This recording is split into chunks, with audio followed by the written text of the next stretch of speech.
Disclaimer: this book may contain content that is considered historically inaccurate or culturally insensitive by modern standards. My hope is that by exploring old literature, we will better understand why people of the past thought the way that they did and understand the influences that shape their culture. This video is not intended for young audiences. Hi! I'm Morgan, and today I will be reading to you from Myths from Many Lands. And this was from, I believe, a series or collection of books called The Children's Hour, and this is the second volume in that set. And this was published by Houghton Mifflin Co. in 1907. And last time around, we finished the Myths of Japan, and this video I will be starting on the Myths of the Slavs. And the myth that I will be reading today is The Prince with the Golden Hand by Alex Chodsko, and it is translated by Emily J. Harding. There once lived a king and a queen who had an only daughter, and the beauty of this princess surpassed everything seen or heard of. Her forehead was brilliant as the moon, her lips like the rose, her complexion had the delicacy of the lily, and her breath the sweetness of jessamine. Her hair was golden, and in her voice and glance there was something so enchanting that none could help listening to her or looking at her. The princess lived for 17 years in her own rooms, rejoicing the heart of her parents, teachers, and servants. No one else ever saw her, for the sons of the king and all other princes were forbidden to enter her rooms. She never went anywhere, never looked upon the outside world, and never breathed the outer air. But she was perfectly happy. When she was 18, it happened, either by chance or by the will of fate, that she heard the cry of the cuckoo. This sound made her strangely uneasy. Her golden head drooped, and covering her eyes with her hands, she fell into thought so deep as not to hear her mother enter. The queen looked at her anxiously, and after comforting her, went to tell the king about it. For many years past, the sons of kings and neighboring princes had, either personally or by their ambassadors, presented themselves at court to ask the king for the hand of his daughter in marriage, but he had always bidden them wait until another time. Now, after long consultation with the queen, he sent messengers to foreign courts and elsewhere to proclaim that the princess, in accordance with the wishes of her parents, was about to choose a husband, and that the man of her choice would also have the right of succession to the throne. When the princess heard of this decision, her joy was very great. When the princess heard of this decision, her joy was very great, and for days she would dream about it. Then she looked out into the garden through the golden lattice of her window, and longed with an irresistible longing to walk in the open air upon the smooth lawn. With great difficulty she at last persuaded her governesses to allow her to do so, they agreeing on condition that she should keep with them. So the crystal doors were thrown open, the oaken gates that shut in the orchard turned on their hinges, and the princess found herself on the green grass. She ran about, picking the sweet-scented flowers and chasing the many-colored butterflies. But she could not have been a very prudent maiden, for she wandered away from her governesses, with her face uncovered. Just at that moment, a raging hurricane, such as had never been seen or heard before, passed by and fell upon the garden. It roared and whistled round and round, then, seizing the princess, carried her far away. The terrified governesses wrung their hands, and were for a time speechless with grief. At last they rushed into the palace, and throwing themselves on their knees before the king and queen, told them with sobs and tears what had happened. They were overwhelmed with sorrow, and knew not what to do. By this time quite a crowd of princes had arrived at the palace, and seeing the king in such bitter grief, inquired the reason of it. "Sorrow has touched my white hairs," said the king. "The hurricane has carried off my dearly beloved child, the sweet princess with the golden hair, and I know not where it has taken her. Whoever finds this out and brings her back to me shall have her for his wife, and with her half my kingdom for a wedding present, and the remainder of my wealth and titles after my death." After hearing these words, princes and knights mounted their horses and set off to search throughout the world for the beautiful princess with the golden hair, who had been carried away by Vicar. Now among the seekers were two brothers, sons of a king, and they traveled together through many countries, asking for news of the princess, but no one knew anything about her. But they continued their search, and at the end of 2 years arrived in a country that lies in the center of the earth, and has summer and winter at the same time. The princes determined to find out whether this was the place where the hurricane had hidden the princess with the golden hair. So they began to ascend one of the mountains on foot, leaving their horses behind them to feed on the grass. On reaching the top, they came in sight of a silver palace supported on a cock's foot, while at one of the windows the sun's rays shone upon a head of golden hair. Surely it could only belong to the princess.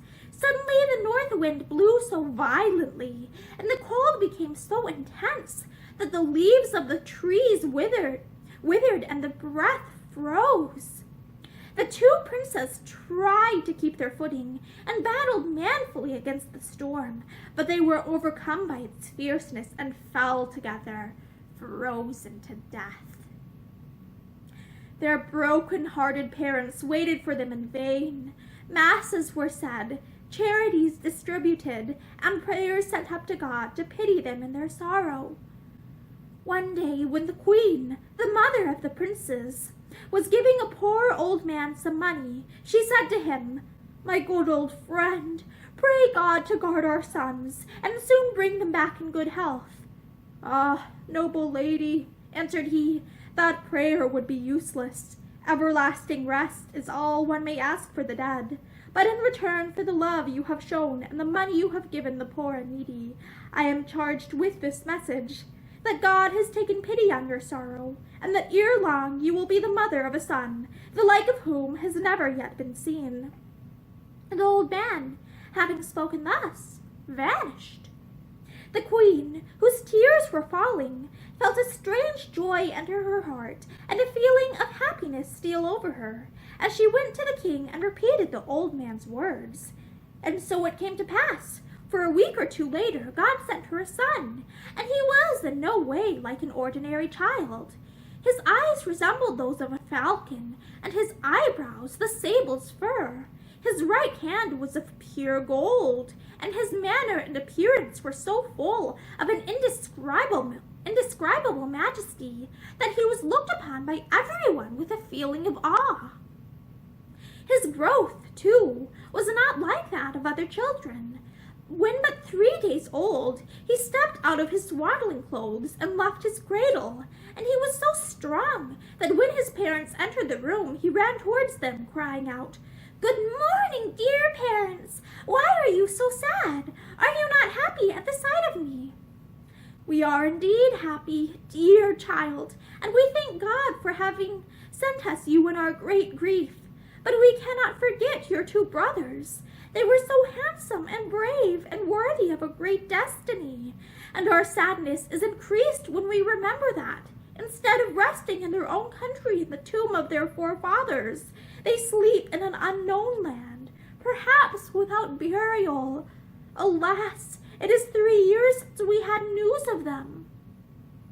At these words, the child's tears fell, and he embraced his parents and said, "Weep no more, dear parents. You shall soon be comforted, for before next spring I shall be a strong young man, and will look for my brothers all over the world. And I will bring them back to you, if not alive, yet dead. Though I have to seek them in the very center of the earth."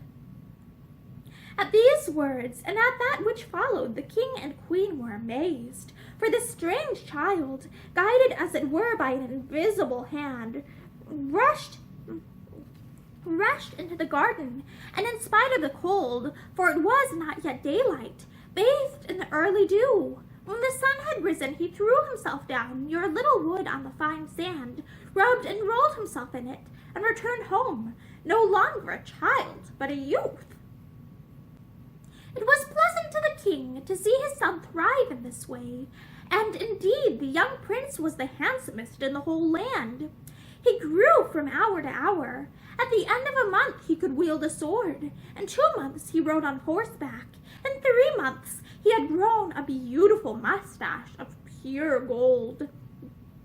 Then he put on a helmet, and presenting himself before the king and queen, said, "My much honored parents, your son asks your blessing. I am no longer a child, and now go to seek my brothers. In order to find them, I will, if necessary, go to the farthest ends of the world."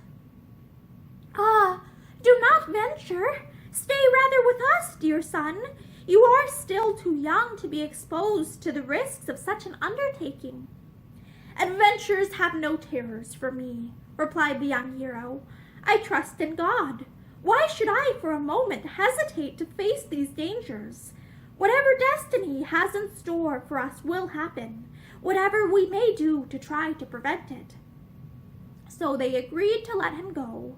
Weeping, they bade him farewell, blessing him and the road he was to travel. A pleasant tale is soon told, but the events do not pass so quickly. The young prince crossed deep rivers and climbed high mountains till he came to a dark forest. In the distance he saw a cottage supported on a cock's foot, and standing in the midst of a field full of poppies. As he made his way towards it, he was suddenly seized by an overpowering longing to sleep. But he urged on his horse, and breaking off the poppy heads as he galloped through the field, came up close to the house. Then he called out, "Little cot, turn around, on thy foot, turn thou free. To the forest set thy back, let the door be wide to me." The cottage turned round with a great creaking noise, the door facing the prince. He entered and found an old woman with thin white hair and a face covered with wrinkles, truly frightful to look upon. She was sitting at a table, her head resting on her hands, her eyes fixed on the ceiling, lost in deep thought. Near her were 2 beautiful girls, their complexions like lilies and roses, and in every way sweet to the eye. "Ah, how do you do, prince with the mustache of gold, hero with the gold fist?" said old Yaga. "What has brought you here?" Having told her the object of his journey, she replied, "Your elder brothers perished on the mountain that touches the clouds, while in search of the princess with the golden hair, who was carried off by Vikhur, the hurricane." "And how is this thief Vikhur to be got at?" asked the prince. "Ah, my dear child, he would swallow you like a fly. It is now 100 years since I went outside this cottage, for fear Vikhur should seize me and carry me off to his palace near the sky." "I am not afraid of his carrying me off. I am not handsome enough for that. And he will not swallow me either, for my golden hand can smash anything." "Then, if you are not afraid, my dove, I will help you to the best of my power. But give me your word of honor that you will bring me some of the water of youth, for it restores even the most aged the beauty and freshness of youth." "I give you my word of honor that I will bring you some." "This, then, is what you must do. I will give you a pincushion for a guide. This you throw in front of you, and follow whithersoever it goes. It will lead you to the mountain that touches the clouds, and which is guarded in Vikhur's absence by his father and mother, the northern blast and the south wind. On no account lose sight of the pincushion. If attacked by the father, the northern blast, and suddenly seized with cold, then put on this heat-giving hood. If overpowered by burning heat of the south wind, then drink from this cooling flagon. Thus, by means of the pincushion, the hood, and the flagon, you will reach the top of the mountain, where the princess with the golden hair is imprisoned. Deal with Vikhur as you will. Only remember to bring me some of the water of youth." Our young hero took the heat-giving hood, the cooling flagon, and the pincushion, and, after bidding farewell to the old Yaga and her 2 pretty daughters, mounted his steed and rode off, following the pincushion, which rolled before him at a great rate.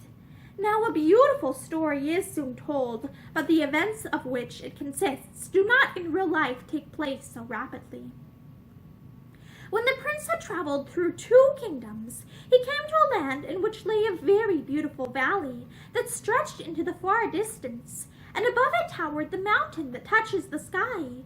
The summit was so high above the earth, you might almost fancy it reached the moon.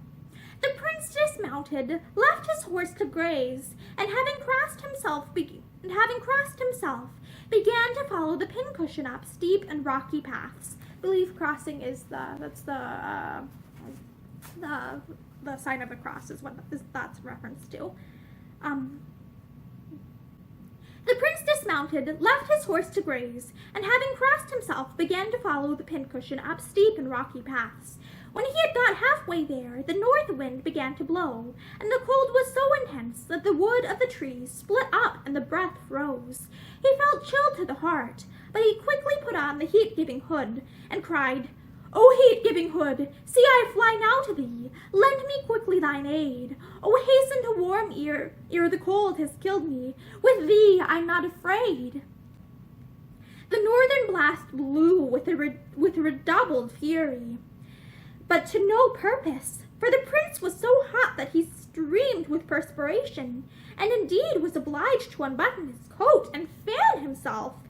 Here the pincushion stopped upon a small snow-covered mound. The prince cleared away the snow, beneath which lay the frozen bodies of 2 young men, and he knew them to be those of his lost brothers.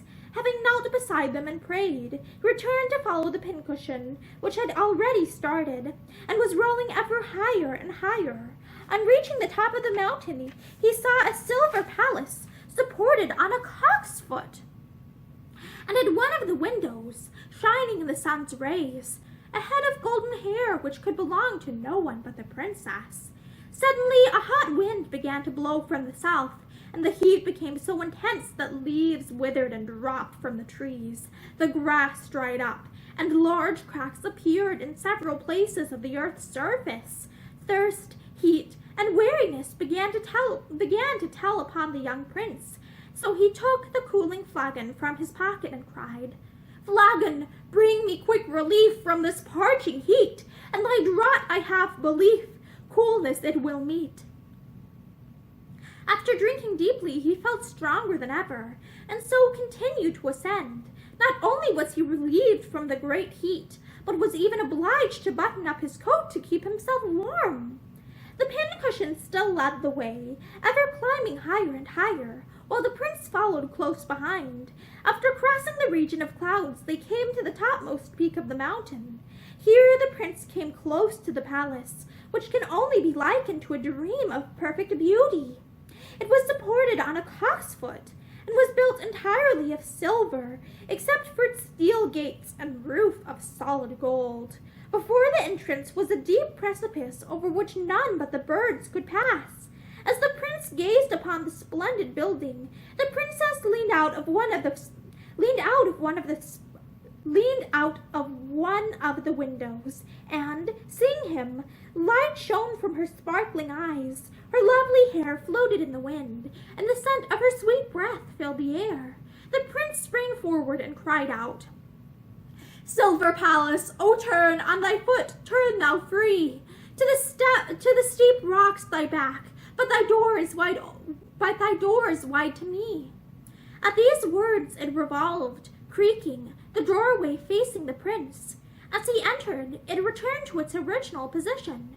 The prince went through the palace till he came to a room, bright as the sun itself, and the walls, floor, and ceiling of which consisted of mirrors. He was filled with wonder, for instead of one princess he saw 12, all equally beautiful, with the same graceful movements and golden hair, but 11 were only reflections of the one real princess. She gave a cry of joy on seeing him, and running to meet him said, "Ah, noble sir, you look like a delivering angel. Surely you bring me good news. From what family, city, or country have you come? Perhaps my dear father and mother sent you in search of me." "No one has sent me. I have come of my own free will to rescue you and restore you to your parents." When he had told her all that had passed, she said, "Your devotion, Prince, is very great. May God bless your attempt. But Vicar the hurricane is unconquerable. So, if life be dear to you, fly. Leave this place before his return, which I expect every minute. He will kill you with one glance of his eyes."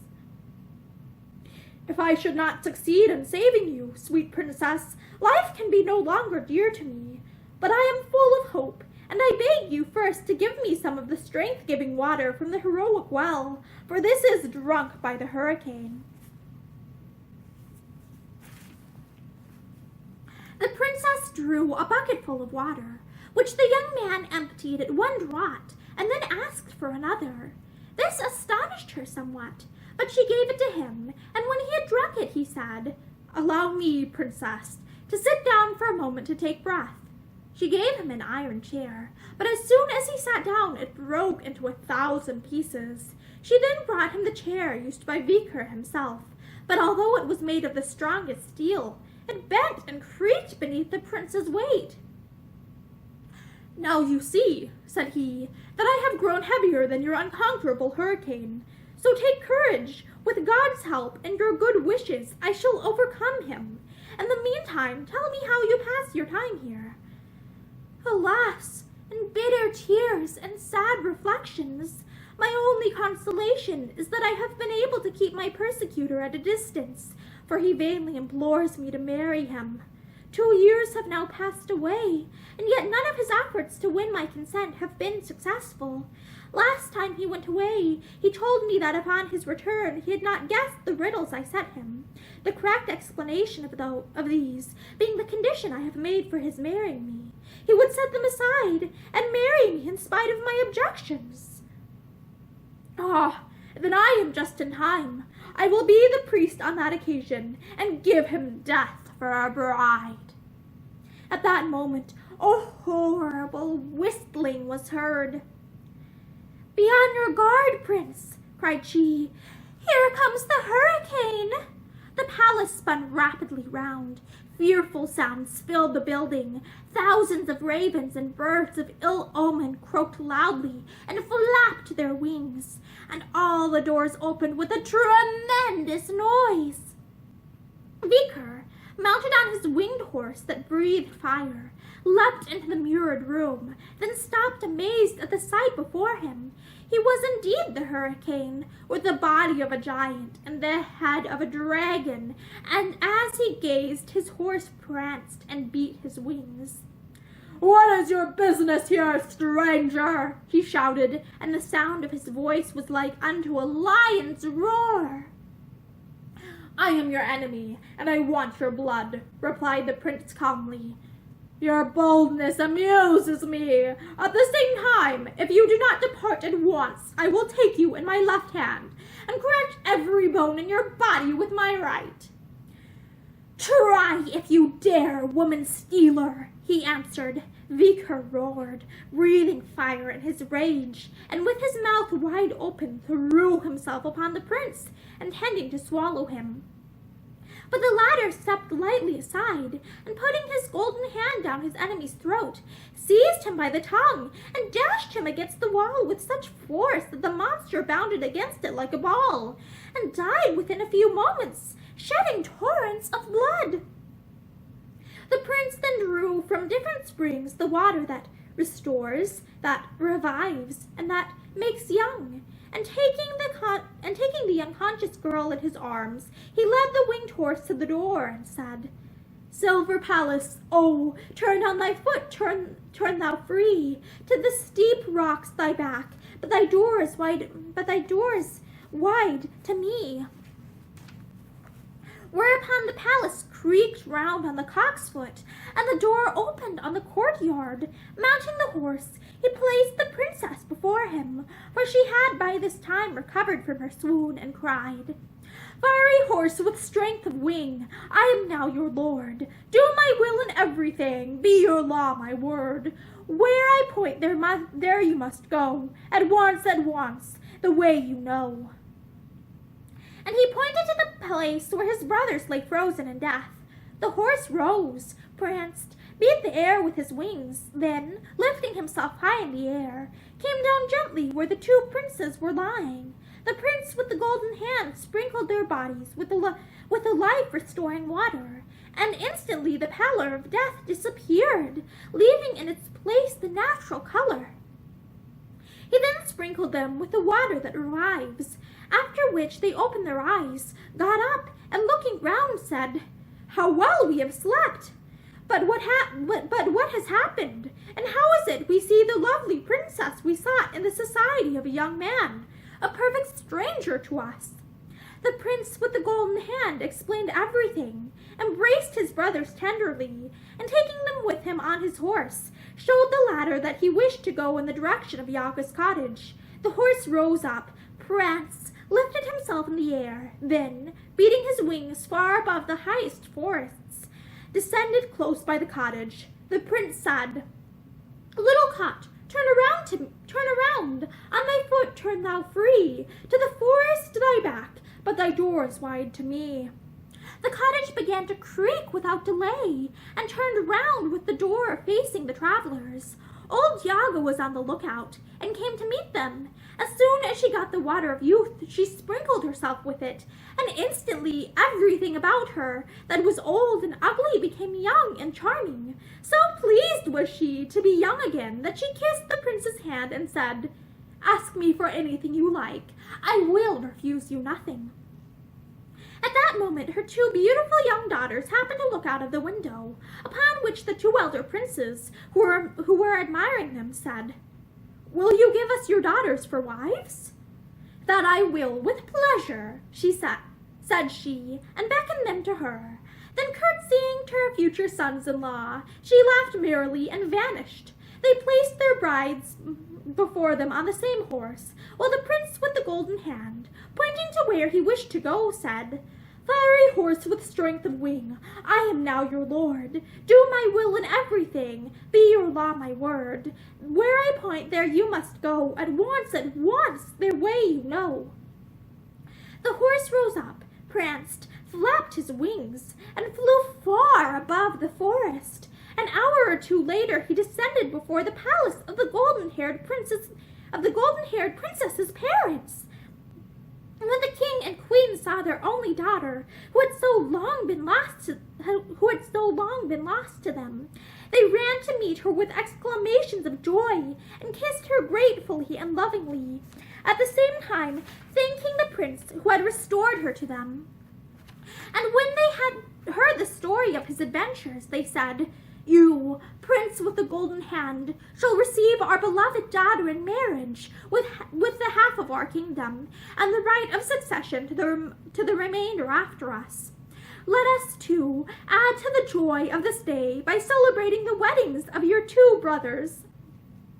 The princess with the golden hair kissed her father lovingly and said, "My much-honored and noble sire and lord, the prince my bridegroom knows of the vow I made when carried off by the hurricane, that I would only give my hand to him who could answer aright my 6 enigmas. It would be impossible for the princess with the golden hair to break her word." The king was silent, but the prince said, "Speak, sweet princess, I am listening." "This is my first riddle.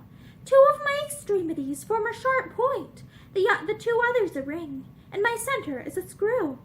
"A pair of scissors," answered he. "Well guessed. This is the second. I make the round of the table on only 1 foot, but if I am wounded, the evil is beyond repair." "A glass of wine." "Right. This is the third. I have no tongue, and yet I answer faithfully. I am not seen, yet everyone hears me." "An echo." "True. This is the fourth.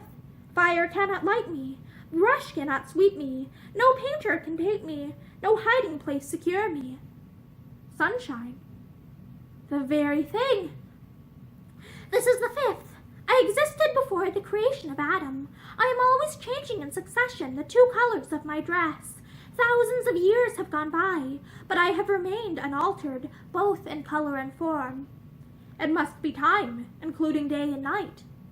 "You have succeeded in guessing the 5 most difficult. The last is easiest of all. By day a ring, by night a serpent. He who guesses this shall be my bridegroom. It is a girdle. Now they are all guessed, said she, and gave her hand to the young prince. They knelt before the king and queen to receive their blessing. The 3 weddings were celebrated that same evening, and a messenger mounted the winged horse to carry the good news to the parents of the young princes, and to bring them back as guests. Meanwhile, a magnificent feast was prepared, and invitations were sent to all their friends and acquaintances. And from that evening until the next morning, they ceased not to feast, and drink and dance. I, too, was a guest, and feasted with the rest. But though I ate and drank, the wine only ran down my beard, and my throat remained dry. And that is the end of The Prince with the Golden Hand. And this was by Alex Chodsko and translated by Emily J. Harding. Thank you for joining me for this Myth from Many Lands, and I hope that you join me for more in the future. Have a great day!